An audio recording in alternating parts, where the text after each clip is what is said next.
everyone. Thanks for rejoining and welcome back to our class. We are continuing our studies again today on the life of Moses, and you will recall at the end of the last class we had just discussed the plagues that struck Egypt, and that was at that point the start of the exodus of the children of Israel from Egypt. So we saw at the end of chapter 12 where they had the last plague and the death of the firstborn and the Passover. Then following that, we had the children of Israel actually exiting Egypt. And we are told that they traveled from Ramses to Succoth, and then we went into we ended chapter 12, and now we go into chapter 13. Just to say briefly though that, just to remind you, we will not be going continuously from chapter to chapter. The idea is to look at incidents in the life of Moses so that we can learn from him, and not necessarily to go through the books chapter by chapter, verse by verse. We certainly won't be doing that. However, it is not possible to discuss the story of Moses without discussing the incidents of Exodus chapters 13 and 14, particularly chapter 14, which we will do in this class. And so we are told that they left Goshen, and they traveled from Ramses to Succoth. And in chapter 13 we are given a hint as to why that possibly they took that route. It is said there that they had to collect, or they had to carry with them, Joseph's bones. Remember, Joseph has said that when they leave Egypt they must take his bones with them. So quite possibly they had to go to Succoth to collect his bones because that's where they were. Not sure, but that's the route they took. One of the interesting things, if you ever thought about it, was how exactly were they carrying Joseph's remains?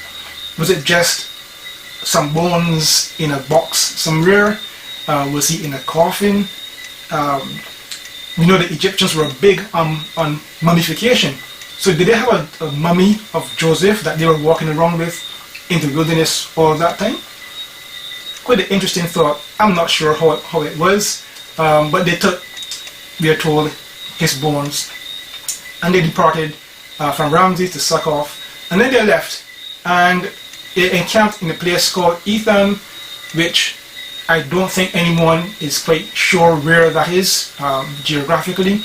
There's no known, at least to me, archaeological evidence to suggest where Etham was, but they camped in a place called Etham, and we're told as they traveled that they were guided by God by a pillar of cloud by day and a pillar of fire by night. And that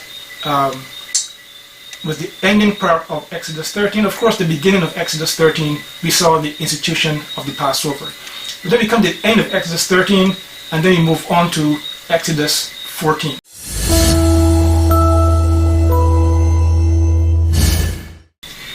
Exodus chapter 14 must be one of the most dramatic, exciting, and impactful chapters in the entire Bible.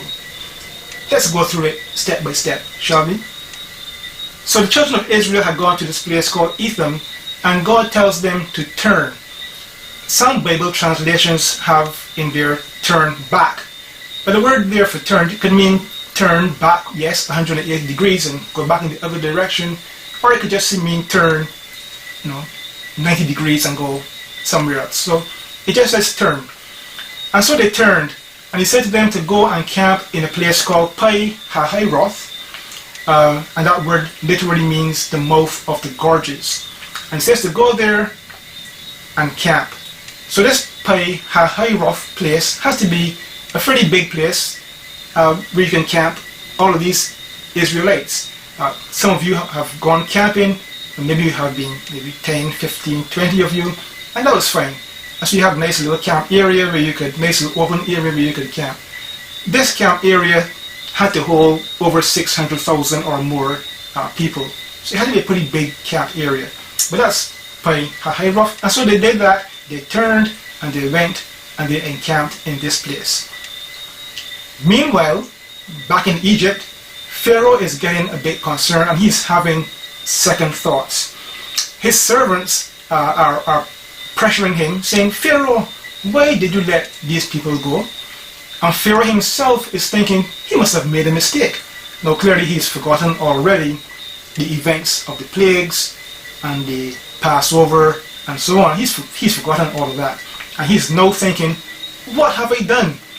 I had all of this free labor to build my cities and my tombs and my palaces and my temples. I had all this free labor and I've simply let them walk away. What have I done? That's probably what he's thinking. And so he gathers up his army. We're told he gathers up all his chariots in verse 7. He said 600 chariots, all his horsemen, his soldiers, and he pursues after the children of Israel. Now he must have sent some spies out before, because they knew where they were. They knew that they were camped in this Pi-hahiroth place. And Pharaoh thought, yes, I have them now.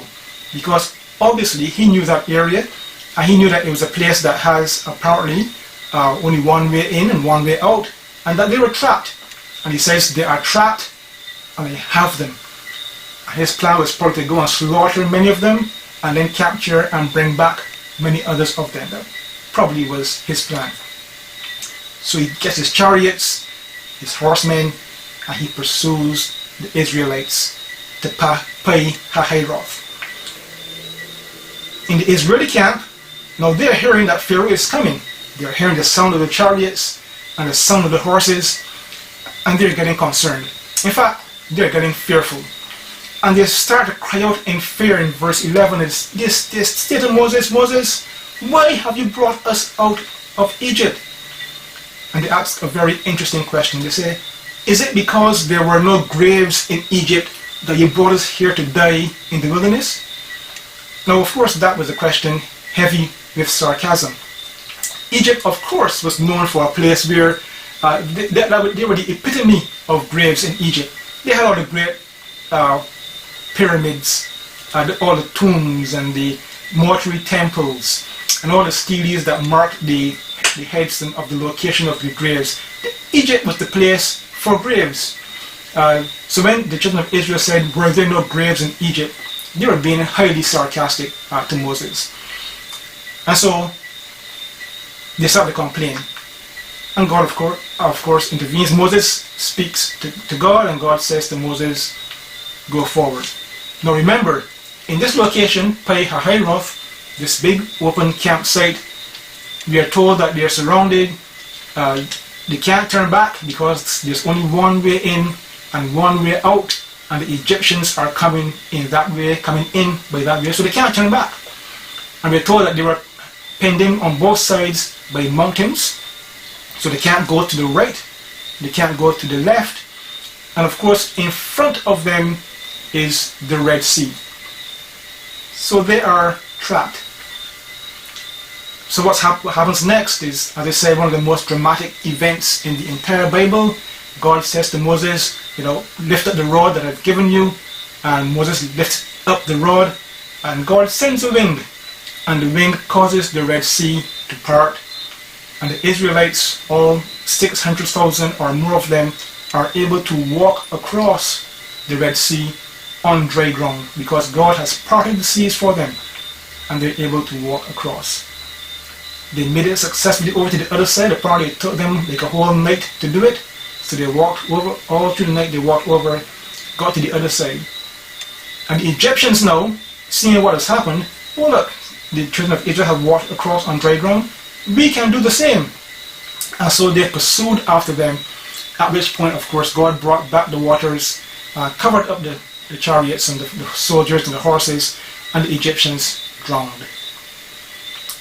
Just to remind you of something I said in a previous class, we've said that the Pharaoh at this point was likely to be Amenhotep II, and just to remember that Amenhotep II, we have a lot of information about the first part of his reign, but not much about the later part of his reign. Not much. We don't hear about him conducting any military campaigns. We don't hear about him putting down any rebellions. We don't hear about him attempting to expand anything, the borders of Egypt. Very, very quiet. Nothing about his reign after a certain point. And quite possibly this is the reason. His entire army has been wiped out. Well, the army that was in Egypt had been wiped out, all his chariots destroyed, his horsemen gone, and that was the destruction of his army, of almost of Egypt entirely. And so God causes Israel to successfully cross to the other side. The Egyptians, attempting to follow, were destroyed.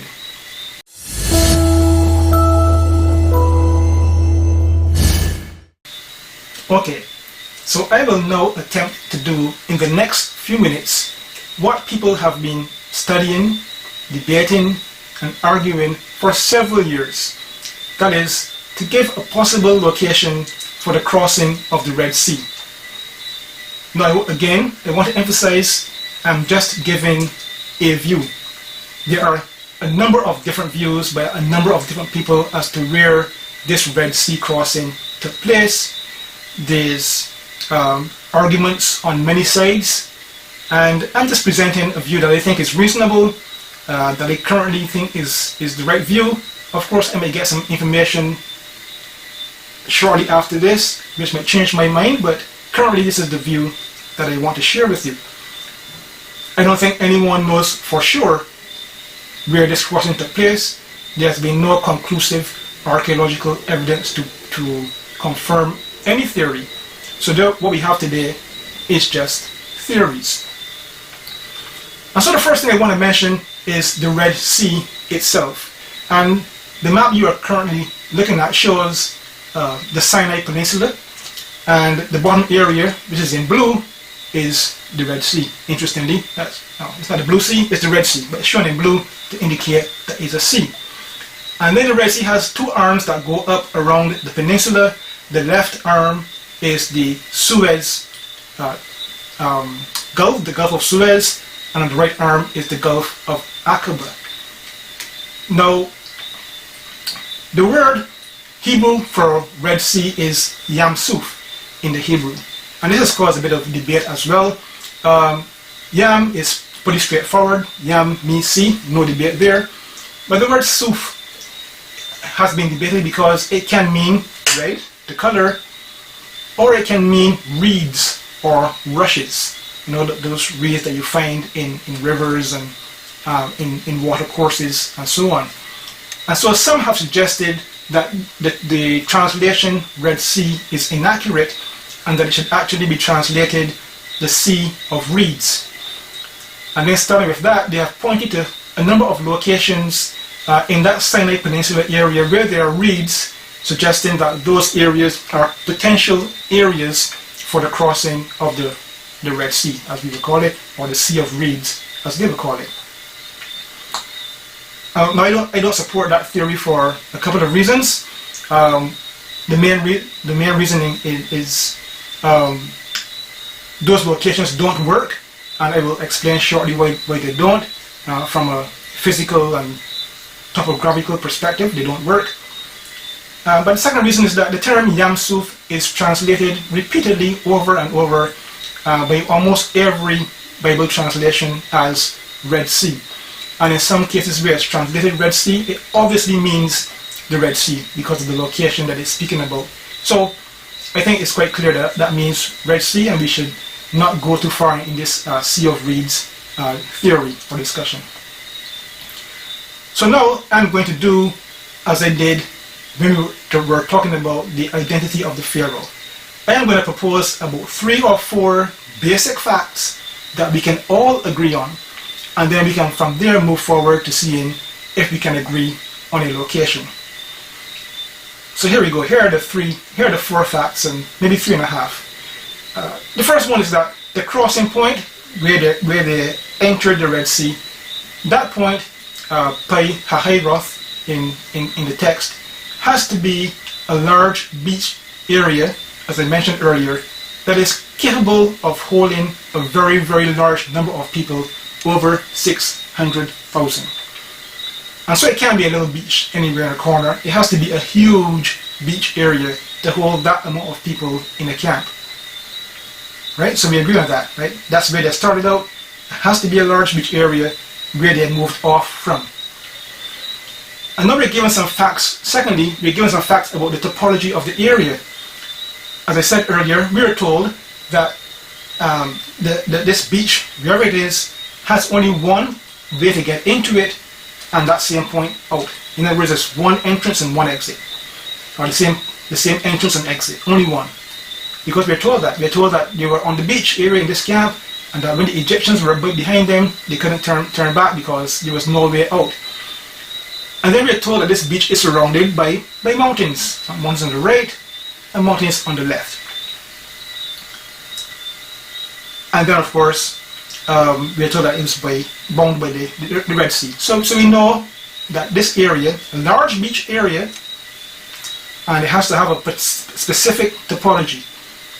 One entrance and exit surrounded by mountains. That's two. I think we can agree on that, right? Thirdly, once they have now actually entered and are crossing the Red Sea, the sea has to be at points deep enough where you can drown 600 chariots with their horses and their riders. Now I know you don't drown chariots, I'm just making the point. The chariots and the riders had to be drowned, over 600 of them, and so you had to do that in a pretty deep area.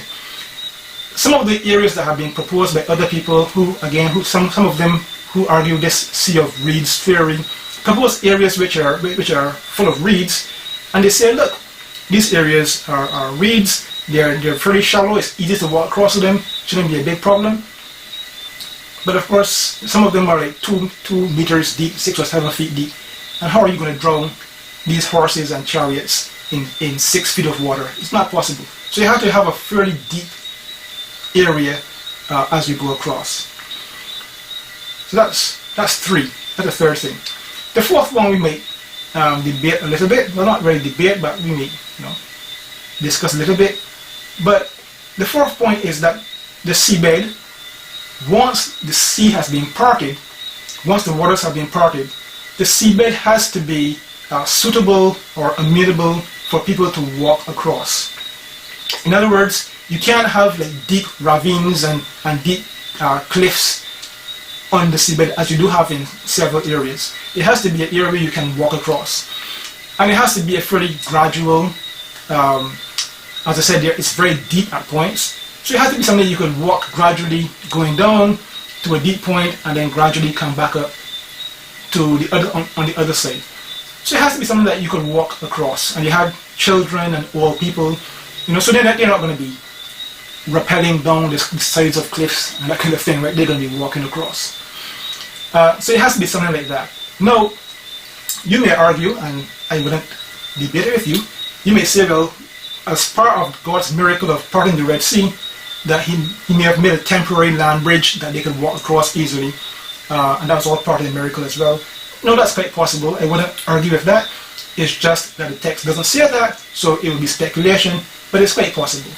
But other than that, the ground would have had to be suitable to walk across.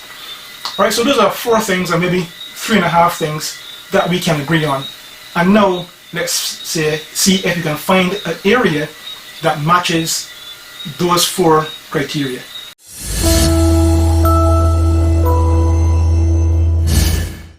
Now let's see if we can find a location that matches this criteria. Firstly, where was Pi Hahiroth beach or camp? Well, there is a location found just on the western side of the Gulf of Aqaba, where is this beach called Nuweiba or Nuweiba Beach. It's a very large area, spanning about 15 square miles. Now you can easily fit 600,000 people in much less than 15 square miles. Nuweiba is a coastal town currently in the eastern part of the Sinai Peninsula in Egypt, of course. It's located on the Gulf of Aqaba, and Nuweiba lies on a large floodplain measuring about 40 kilometers square. Interestingly to note, Nuweiba is sandwiched between the Sinai Mountains and the Gulf of Aqaba. And so you see already, this is starting to meet the criteria that we mentioned already. It's a large beach, 15 square miles in total size. In fact, we are told that you can see Nuweiba Beach from space because it's so large. And it is bordered by the Sinai Mountains. If you look at this map that we are showing here, you will see that there's a trail which shows the entrance to the beach. This is a wadi. A wadi is like a trail or a pathway which is normally dry, but when it rains it gets flooded. But it's normally dry most of the time. And that's the entrance to the beach. And as you can see, only one way in and one way out. So this meets criteria number 1. Secondly, as I mentioned already, it meets the requirements for being surrounded by mountains and being internet accessed by only a single wadi. Now this is, as I said, on the western border of the Gulf of Aqaba. And so I'm proposing that the children of Israel started out in Pi Hahiroth, which is the beach, Nuweiba Beach, and they crossed the Red Sea across the Gulf of Aqaba to get to the other side, which was in those days called Midian, which today is called Saudi Arabia. And a bit further up would be Jordan, but in that general area on the eastern side of the Gulf of Aqaba. So that's my suggestion today, based on location and on other things. Now, crossing that Gulf of Aqaba is about 17 miles across. We are told that the seabed gradually slopes downwards to a depth reaching almost 850 meters. Then of course it gradually slopes back up over to the other side. So it's something that can easily be walked. 17 miles, you'll be able to do that in one night. And to reach the other side, the side of Midian. That 850 meters is also significantly deep, and certainly deep enough to drown the 600 chariots and their riders of the Egyptians as they tried to walk over. And so as you can see from the map that we're displaying, we're suggesting that the children of Israel left Goshen, went from Ramses to Succoth, over to the far side of the eastern side of the Gulf of Aqaba. Somewhere in there was Etham, not sure where it is. God tells them to turn back, so they turned and came further down onto the Nuweiba Beach, Pi Hahiroth, and there they camped, and then they crossed over into Midian across the Red Sea after God had parted the waters. That's just one theory of their potential path, the potential route. As I said earlier, there are several other theories which disagree with that, but ultimately we know that God made them, delivered them safely over to the other side. And so the Egyptians, the Israelites, made it over safely. They got safely over. The Egyptians, in attempting to follow them, did not.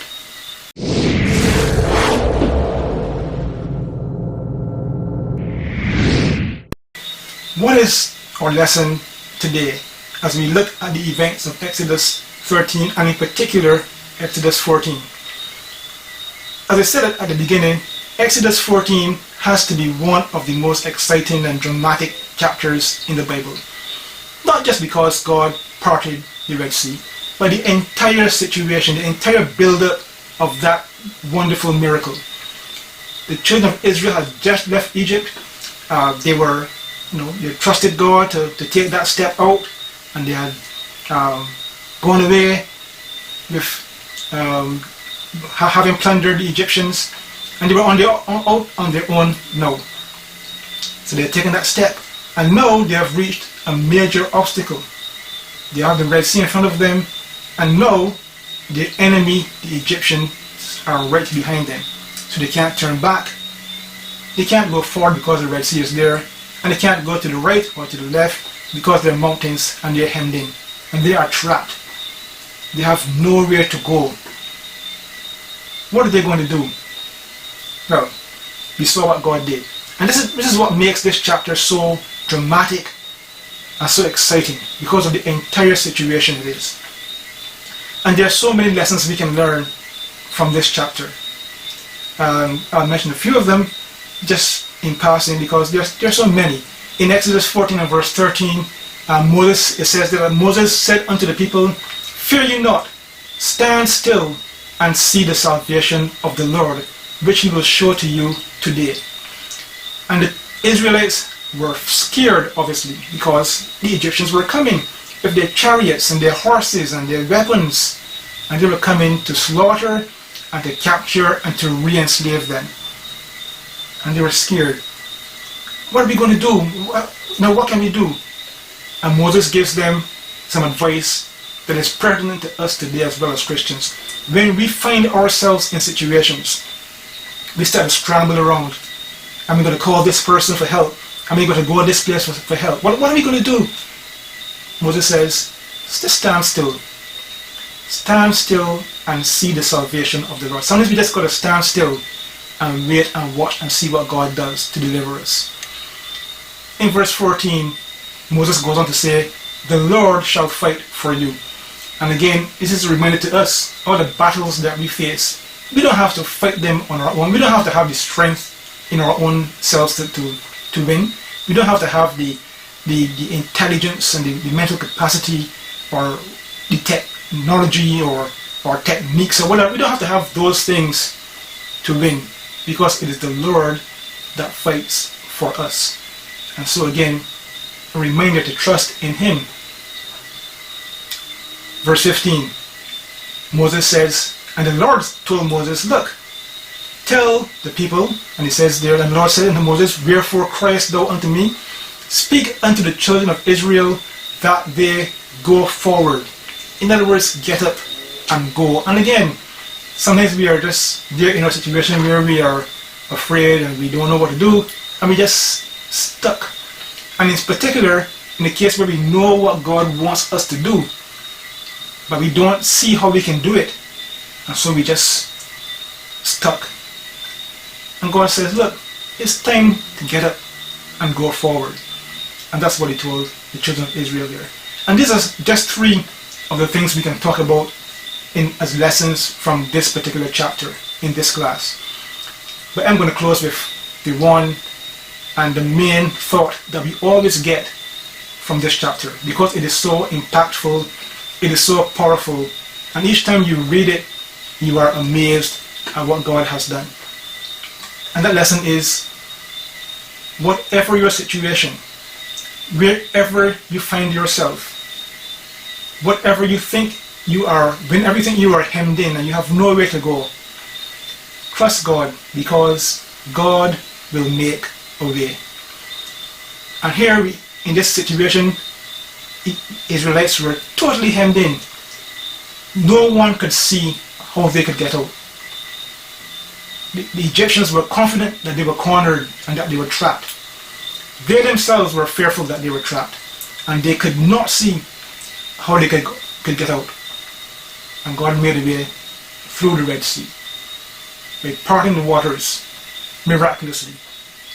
And so, dear Christian, in your life as well, you might be facing a situation, whether it be a financial situation, a situation with your family or relationship, a situation in your workplace, a situation with your health. It could be so many things. And you're just thinking to yourself, I can't see how I can get out of this situation. I see no way out. And Exodus 14 always reminds us, yes, you may not see the way, but you trust in God, because God will make a way. He will. And that's where our faith comes in. That's why Moses kept saying to them, fear not. Fear not, because God will provide and He will make a way. I want to encourage you, dear friend, dear Christian friend, whatever situation you're in, don't get discouraged. God will make a way. As always, I'd like to end by encouraging those of you who may possibly be watching who are not Christians. You need to get saved, because that is the best thing for your life. And to have a God who is so powerful that He can part a sea so that you can walk through it. No other God can do that, but our God can. You need to know Him. Come to know Him as your Savior through His Son, the Lord Jesus Christ. I trust you will come to know Him. Contact us. Leave a comment. We gladly point you to the Lord Jesus Christ. Next class, we continue our journeys with the children of Israel because it impacts the life of Moses and some interesting events that take place that we'll speak about very briefly. So hope you'll be able to join us, and please provide your feedback and comments to our videos. But we'll see you next time, and until then, God bless you.